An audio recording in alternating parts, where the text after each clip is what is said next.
On commence par mélanger bien comme il faut le beurre mou avec le sucre. Vous avez les quantités à la fin de la vidéo, hein. Ensuite, on rajoute 5 jaunes d'œufs. On mélange bien. Puis 220 g de farine avec une cuillère à café de bicarbonate ou bien 10 g de levure.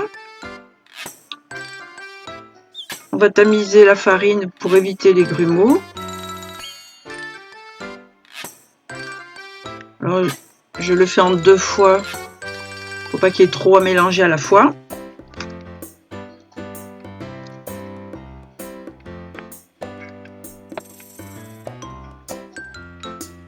Là, je vais bien mélanger.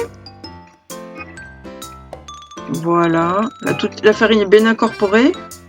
Et ensuite, je vais mettre dans la poche à douille, munie d'une douille lisse, pour pouvoir étaler ma pâte sur le moule.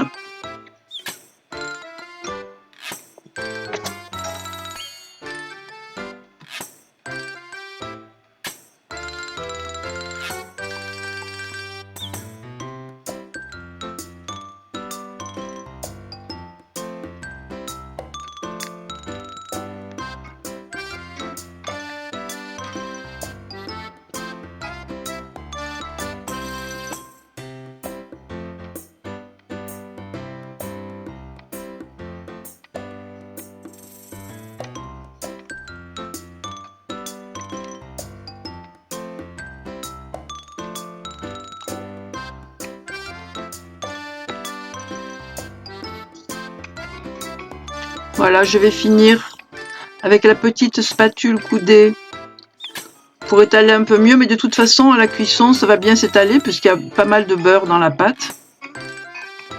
Voilà, j'ai à peu près uniformisé et ça part en cuisson pour 30 minutes à 170 degrés. Et à la sortie du four, on va laisser refroidir complètement notre fond de tarte avant de le garnir et avant de le démouler et de le garnir.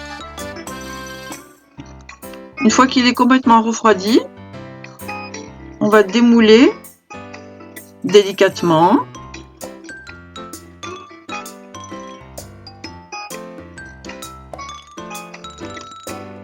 Voilà. Et on va garnir. Alors là, c'est la ganache au chocolat.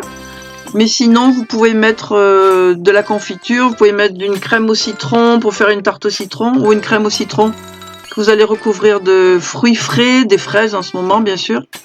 Là, pour la ganache, j'ai versé 150 g de crème liquide bouillante sur 150 g de chocolat. Chocolat en pissenlit. Là, c'est du chocolat noir. Vous pouvez mettre le chocolat que vous aimez, évidemment. Et alors, si vous voulez faire une ganache un peu plus liquide, la mienne est moyennement liquide, vous mettez un petit peu plus de crème et un petit peu moins de chocolat. Voilà, là, j'étale bien et je vais laisser refroidir complètement ensuite. Après avoir un petit peu lissé le dessus.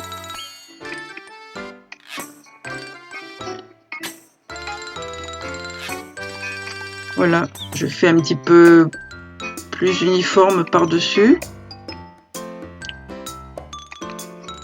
Une fois refroidi, une petite déco par-dessus. Et c'est tout. Dégustation. C'est joli et délicieux.